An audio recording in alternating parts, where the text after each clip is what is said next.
it. I mean, talk about perfect conditions. Do you have a favorite Billy Joel song? There's so many. It's hard to pick. Exactly. Hard to pick, but Allentown, though. That's your. Well, that would make sense. Makes sense, right? Yeah, the Lehigh Valley girls' favorite song is Allentown. But my gosh, perfect weather for a concert, for anything that you got going on. And for the most part, I would say for the entire weekend, too, it just looks awesome. Other than a stray shower here, maybe a thunderstorm along the way, courtesy of a new storm system coming through, technically, but it's a couple of weak fronts.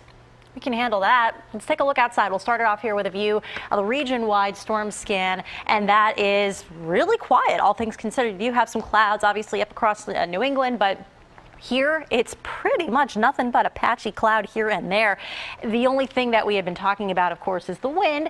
It definitely started to pick up as it was expected to do, and that'll tend to be the case in the wake of a cold front passage. But what's interesting here is that even though that front brought in some pretty nasty storms late last night, while a lot of us were sleeping, we were getting woken up by severe thunderstorm warnings and even a couple of tornado warnings.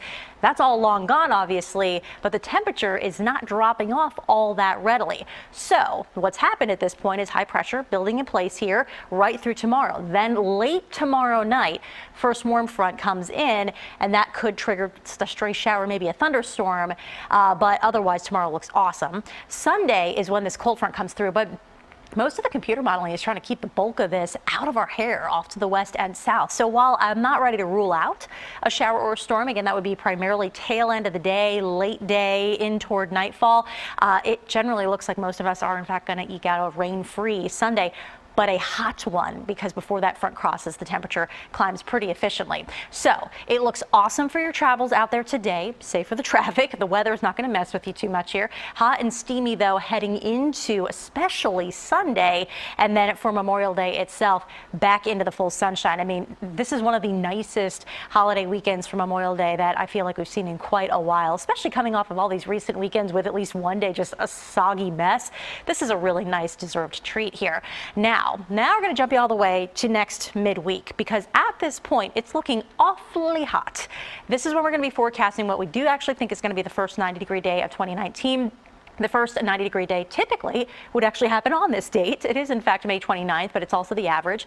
91, though, is what we're calling for right now. So you get a sense of where things are headed, right? Here's a live look for you outside Bethlehem, where you can tell the wind is out there, moving the trees around, moving the flags around at Hotel Bethlehem. Along Main Street, though, it is bright and sunny and looking just lovely. So this is that one sort of X factor variable that might mess with you here today. I mean, otherwise, it's just a beautiful day with those wind speeds, though, as high as 29 mile per hour sustained up at Mount Pocono. You notice that. It's not a damaging wind, but it could send your trash can lid flying. Here's a look at the current temperatures with the same locations. Yes, that ocean water is very chilly. I've been giving Dan Koob heck for it on Twitter. But yeah, I mean, I wouldn't be stepping in 56-degree water either. I don't blame him. 76, though, right now in Ocean City on the actual sand. Here's a look at the shore for the rest of the weekend. 85 on Sunday. And again, don't let that icon scare you off too much. It would just be a stray late day shower at worst. And then I want to just quickly jump you here to the 7-day, because we got to see what's coming down the road here. Check out Wednesday and Thursday. We'll be seeking out the air conditioning, I think, those days. But the other days are certainly looking and feeling like summer too. Nice. That's for sure. Fast forwarding from spring right to summer. Just skip a couple of months.